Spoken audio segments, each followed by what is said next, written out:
Bonsoir à tous, il est 18 h, voici les titres d'autres journal.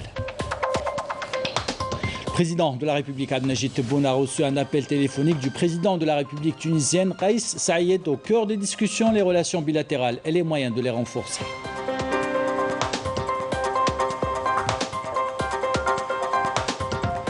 Le président de la République Abdelmajid Tebboune a reçu aujourd'hui la ministre libyenne des Affaires étrangères et de la coopération internationale, Najla Al-Mengouche.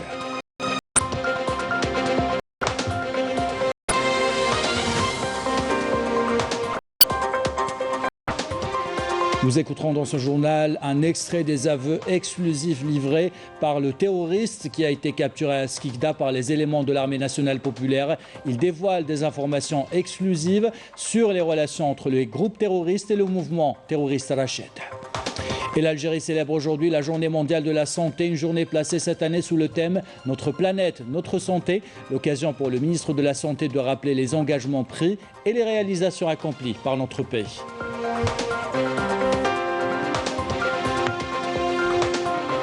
Voilà pour les titres, bienvenue à tous. Tout d'abord, le président de la République Abdelmajid Tebboune a reçu aujourd'hui un appel téléphonique du président de la République tunisienne, Kais Saïed, lors duquel ils ont évoqué les relations bilatérales solides et les moyens de les renforcer au mieux des intérêts des deux peuples frères. Les deux présidents ont également abordé les développements des questions régionales et internationales d'intérêt commun.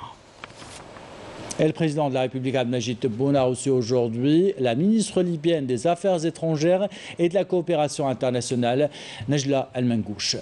L'audience s'est déroulée en présence du ministre des Affaires étrangères et de la communauté nationale à l'étranger, Ramtan Lamamra, et du chef de cabinet à la présidence de la République, Abdelaziz Khalef.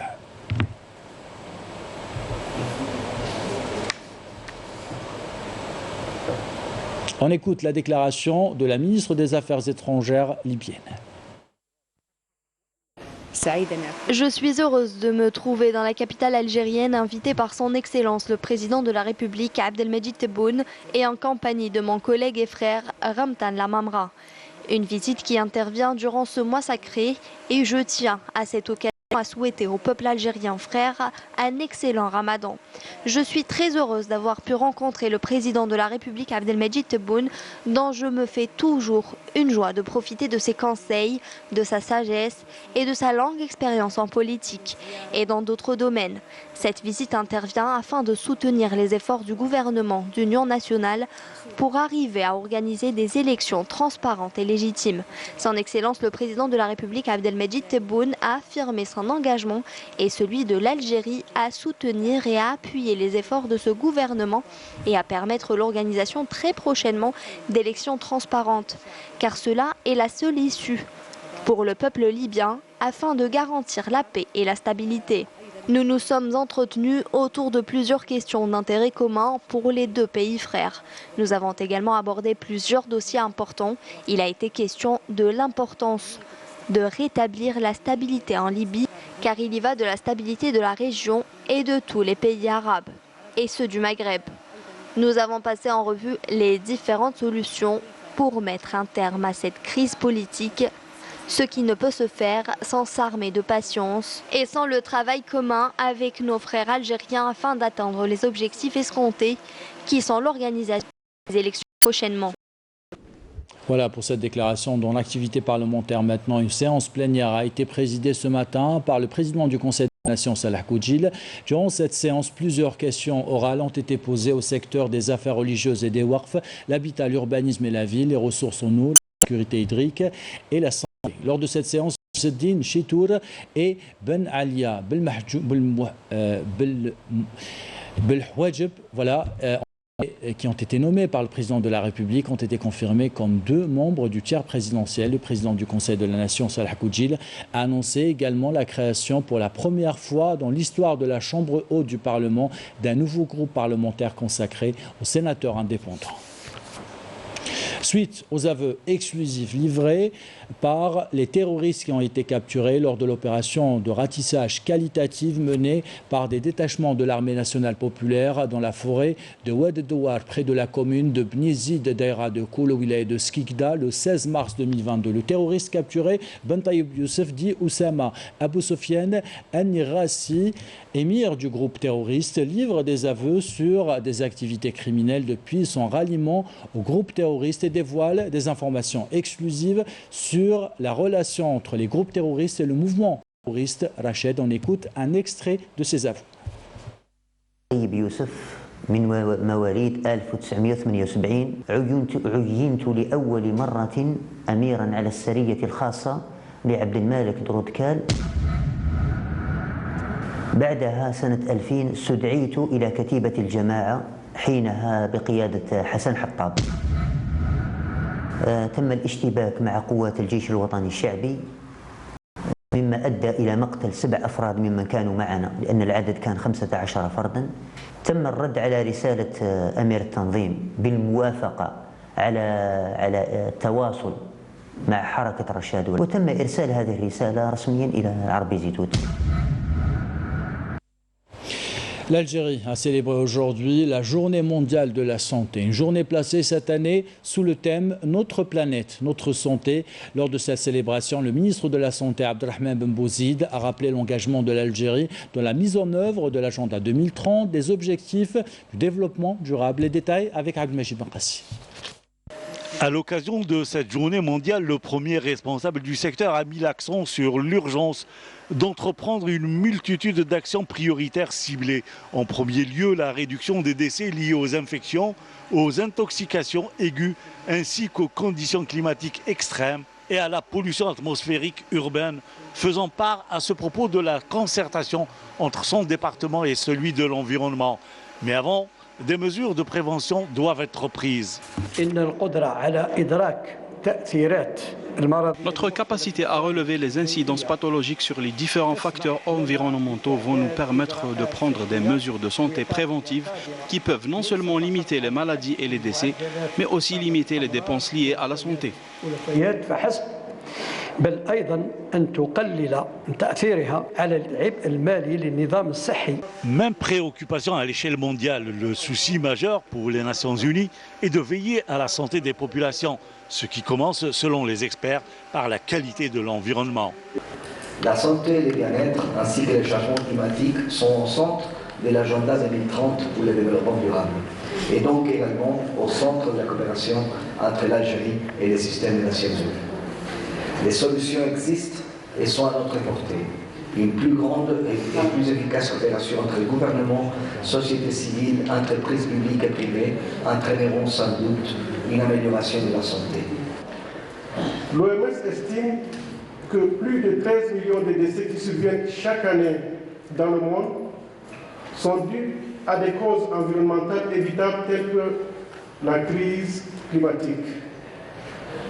Avec des effets directs sur les principaux déterminants de la santé, le changement climatique affecte la qualité de l'air, de l'eau, tout comme la sécurité alimentaire, ainsi que l'habitat et les établissements humains.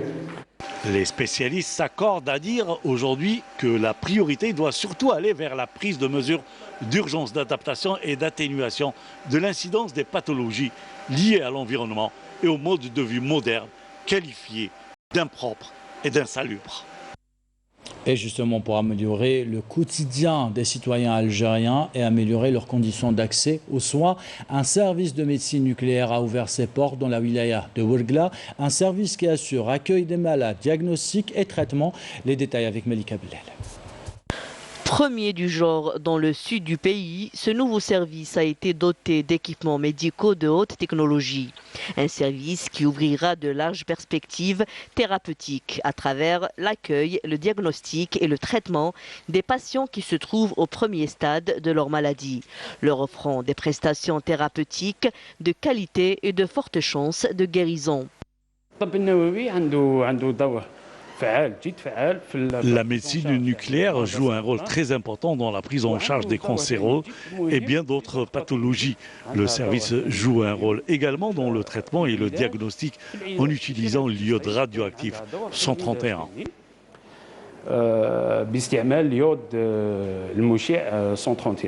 La réception d'un appareil d'imagerie par résonance magnétique IRM a largement contribué à la promotion des prestations, à la satisfaction des patients et du corps médical. En plus des malades cancéreux, nous accueillons les malades souffrant de complications cardiaques, les malades souffrant d'insuffisance rénale et surtout les enfants. Depuis son ouverture, le service accueille chaque jour plus d'une centaine de malades pour diagnostic ou thérapie, notamment les malades atteints de cancer de la thyroïde et de leucémie. Il y a un très bon accueil et la gestion des rendez-vous est très satisfaisante. Ma fille souffre d'une insuffisance rénale. L'ouverture de ce service a été une aubaine pour nous. Ce service de médecine nucléaire a pris en charge en 2021 plus de 1600 actes médicaux, mais surtout toutes sortes de scintigraphies. Grâce aux prestations de diagnostic et de traitement en médecine nucléaire offertes, cette structure devra épargner aux malades les multiples déplacements hors wilaya. Et dans l'actualité ce jeudi, le quartier du 5 juillet à Boş-Barej a été secoué ce matin par une violente explosion causée par une explosion de gaz. L'explosion, elle a soufflé un immeuble de 3 étages. Le bilan est très lourd, 9 morts et 16 blessés. Les blessés ont été pris en charge au niveau de l'hôpital de la ville. Nous emmenons à Biskra maintenant pour vous parler de prix et de disponibilité des produits de large consommation pendant ce mois de Ramadan. Prenons par exemple la viande blanche. La vente se fait directement sur place du producteur au consommateur, ce qui réduit considérablement les prix. Pour ce qui est de l'huile de table, les fournisseurs rassurent les consommateurs. Elle sera disponible avec une grande quantité durant le mois de Ramadan. Commentaire de Amel Selitir. En ce mois de Ramadan, les producteurs de l'agroalimentaire à Biskra s'engagent à assurer la disponibilité des produits de large consommation, notamment la semoule et la farine. On fait tout pour que la matière ne manque pas sur le marché. Concernant la viande blanche, elle sera disponible en quantité suffisante et à des prix abordables, assurent les éleveurs qui ont pris toutes les dispositions pour alimenter le marché régulièrement durant ce mois. Les produits sont vendus du producteur au consommateur directement. On tient aussi à rassurer nos clients que les prix ne vont pas augmenter. On fait tout notre possible pour assurer la disponibilité de la viande blanche tout au long du mois sacré. Les grossistes, quant à eux, ont décidé de puiser dans leur stock afin d'approvisionner tous les points de vente en huile de table et répondre à la demande sans cesse croissante en la matière. En ce mois béni, nous allons faire de notre mieux pour assurer la disponibilité des produits. Nous allons mettre à la disposition de nos clients l'huile de table à un prix qui ne dépasse pas les 650 dinars. En plus de cela, plusieurs marchés de proximité ont été ouverts à travers les 4 coins de la wilaya pour la vente de différents produits de large consommation et à des prix compétitifs.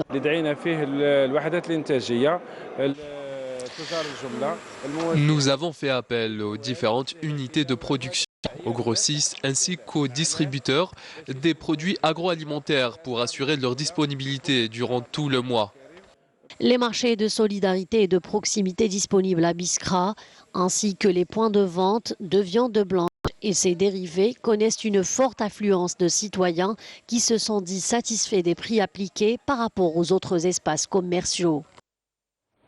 Dans l'actualité internationale, le Parlement espagnol a voté aujourd'hui une proposition réaffirmant le droit inaliénable du peuple sahraoui à l'autodétermination conformément aux résolutions des Nations Unies. Les parlementaires ont dénoncé le changement de position unilatéral et illégal du Premier ministre Pedro Sánchez sur le Sahara occidental. Les députés espagnols ont approuvé une proposition non législative soumise par 3 blocs parlementaires dénonçant le changement de position unilatéral et illégal Sénégal de Sanchez concernant le conflit au Sahara occidental.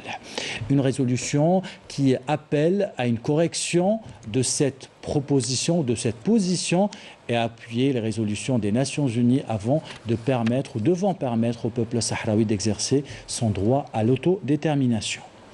Retour ce soir sur la deuxième édition d'Algeria Tourism Award, une compétition qui a récompensé hier soir les meilleurs hôtels, meilleurs guides touristiques, meilleurs livres d'art. 12 prix au total ont été décernés. L'émission Escapade, diffusée sur Canal Algérie, présentée par Nabil Abada et réalisée par Hicham Daou, a raflé le prix du meilleur reportage. Couverture signée Yamina Saichi. Primée lors de la deuxième édition de l'Algeria Tourism Awards, Escapade est une bimensuelle diffusée sur Canal Algérie dans l'objectif de promouvoir la destination Algérie en embarquant les téléspectateurs dans des tourings à travers les 4 coins du pays. Je suis très contente, très heureuse parce que c'est un travail, c'est une rigueur, mais d'abord c'est une passion. Une passion et une spontanéité. Et c'est un travail en duo surtout. Ce qu'on veut transmettre, c'est la beauté. L'Algérie, certes, mais c'est ce qu'il y a autour. C'est la spontanéité des gens, le partage, la beauté. Je répète aussi, le travail. Et aussi à travers toutes les équipes avec qui on travaille. Oui. Ouais. Les équipes de Canal Algérie. Nous sommes des exportateurs de notre culture, de nos potentialités touristiques. Et voilà, aujourd'hui nous sommes très heureux d'avoir reçu ce trophée. Un concours créé pour encourager les professionnels du tourisme pour promouvoir le secteur. Un prix de solidarité a été décerné à 2 établissements hôteliers. La meilleure vidéo promotionnelle a été primée, ainsi qu'une start-up et un investisseur. Célébrer aujourd'hui la remise de 12 trophées dans différentes catégories du secteur du tourisme. Les catégories sont celles dédiées aux établissements hôteliers, notamment dans le meilleur investissement, aux nouvelles start-up qui développent dans le secteur du tourisme et à tout ce qui est édition relative au tourisme. Cette année est déclarée par M. le Président de la République comme une année économique pour la relance économique et le secteur doit s'inscrire dans cette politique. La preuve, cet événement-là où on a félicité et triomphé quelques investisseurs et quelques jeunes start-up pour relancer le tourisme. L'Algeria Tourism Awards récompense chaque année les efforts des start-up, reportages, vidéastes, auteurs d'ouvrages d'art et les initiatives solidaires en direction d'une industrie touristique algérienne. Et bravo à tous les lauréats, spécialement à Nabil Abada et à Hicham Daou. C'est la fin de ce journal. L'équipe de la rédaction qui l'a préparé, l'équipe technique qui l'a réalisé, vous remercie de l'avoir suivi. Merci pour votre fidélité. Sarah Toko.